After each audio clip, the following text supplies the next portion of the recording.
right, Brian Particelli, toofab.com. How are you today, Jane? Hi, I'm well. I like your background. Thank you. I had to join you guys. Thank you so much. Welcome to Chicago. Great to be here. I have started watching the new season. I'm obsessed with it already. But, for you, just season one, I always never get my man was such a major highlight of the season. Just were you worried about being able to top that this season? And how challenging was it to prep for, the big courtroom number? Well, I loved my part in season one. I thought it was like a little gem that they gave me, and so fun to try to figure out choreography with the great Chris Cotelli and the smallest car ever filmed in. But I loved it, and this year I just was blown away by when I first opened the script for season two. I couldn't believe the role that Cinco had written for me, and the gems and jewels that he had delivered to me. Just from the first moment where she starts talking and Bobby's vamp starts playing. So whenever she walks and talks, the music that is Chicago and Roxy and all that comes on. So I was living for all of that. The courtroom scene was so fun. It was a magical day of filming. It's called Bells and Whistles, so I was allowed to put all my bells and whistles in. Some that I'm good at, some that I'm making fun of, some that I'm trying for the first time. But it was really special, and I'm so thankful for such a great number. And, how was it doing like the trapeze stuff? Did you have experience with that? No, I have never done trapeze before.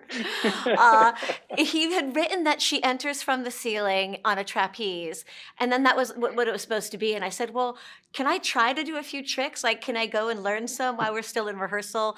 And so they sent me to a local trapeze school, and I tried to do whatever tricks I could learn before we got to filming. And I was thrilled. Like, that stuff is where I live. Like, fly me anytime. Fly me to the moon. And I'm it looks there. so good.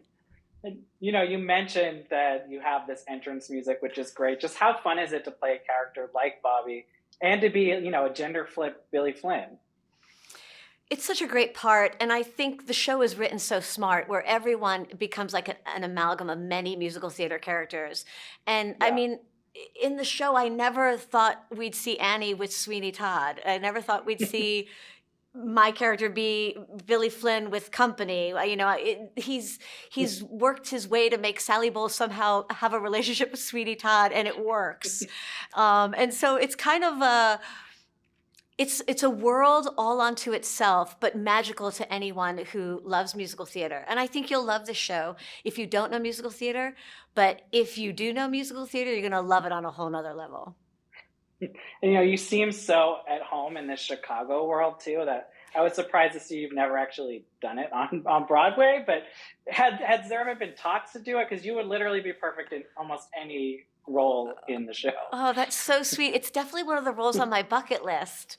I wonder if we'll ever get to do it. I hope I do at some point in my life and career while I can still twirl my finger and do a shoulder roll.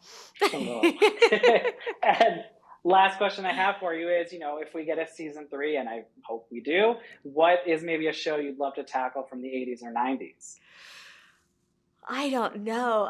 It's such a hard question to see where we would go. I mean, obviously we could. I was in some of those shows in the 80s and 90s. Yeah. So I could self-spoof many of the musicals I've already been in.